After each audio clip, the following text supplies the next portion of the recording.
What's up everybody, Prof Smoke here. Today I'm going to sculpt Oatchi from Pikmin 4. I'm starting out the sculpture by balling up some aluminum foil to bulk it out, and then we're covering that in clay and smoothing it out, just adding clay wherever we need more bulk. I used 2 glass cabochons for the eyes just to get the nice eye shape, and we're going to paint on those later. And then I'm sticking some wire into the actual sculpture, into the tin foil, to act as the armature. What that does is it holds our sculpture up really well and reinforces it so it's strong. Now we can put it right in the oven at 275 for about an hour. Once it's nice and cured and out of the oven, I'm going to paint it with a nice yellow color, just a bunch of layers of that yellow to get it nice and base coated so that it's ready to be painted with our real colors later. For this step, sometimes it can be good to mix some Mod Podge in with whatever colors of paint you're using as well, because that gives you a really smooth result in the end. Now that it's nice and base coated, we can go in with our real color. This is a nice mango yellow. This is a bit closer to what Oatchi actually looks like. So, yeah. And there he is, nice and covered in our mango yellow. Now we can begin painting all the details on and all the little things that make him look alive. Now we go in with this nice cream color on his face, his chin, his tail, and his hands. I actually really like this color combo. The cream and the mango yellow definitely go together well. It reminds me of a mango royale, which is a dessert involving graham crackers, heavy cream, and mangoes. Now I'm going in and painting the tongue. I did a few different layers of colors on the tongue there as we go on. And then just a nice white dry brush over it all to give it a nice texture. That's pure orange that I'm using for the spots. That should be pretty self-explanatory. And then he also has that nice pure orange on the tips of the ears, which I think looks really good with the mango as well.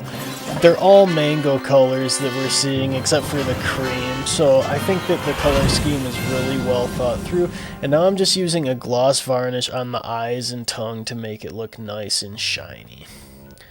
E6000 glue is great for gluing all sorts of materials together permanently, and it's flexible enough where I trust it on the collar where it might get squished a little bit. It's a really nice adhesive, and I think that this was a great way to use it. And now I'm just using a little toothpick to scrape off any excess of the glue. I decided to do a little super glue onto the end of the collar just to kind of connect that together a little more, because I felt that if it started peeling, that would be where it would start to peel apart and where it might have the weakest bond. So just reinforce that a little.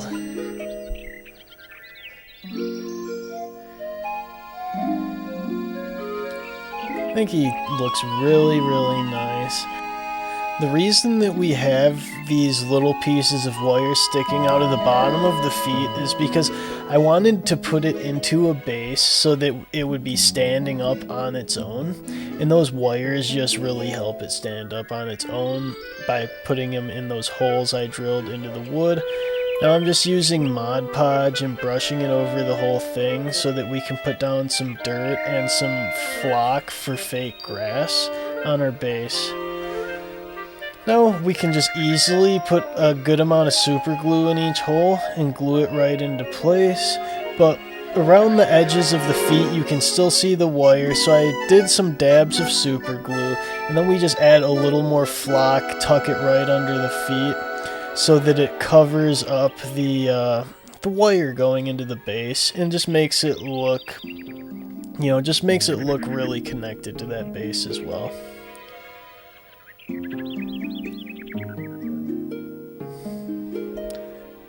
Also, check out Dazzling Rose Clay's Sculpture of Oatchi. She beat me to it a little faster than me.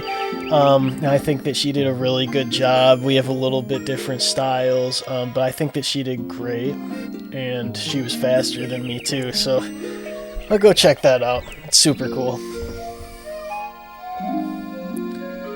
And here we have our finished Oatchi.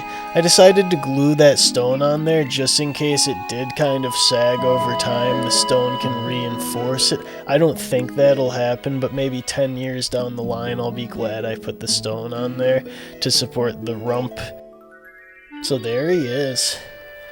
Thanks so much for watching, everybody. I appreciate it. I appreciate all the support I've been getting. Thanks for all the commissions. And have a beautiful day. I appreciate you all. Let me know what I should sculpt next in the comments.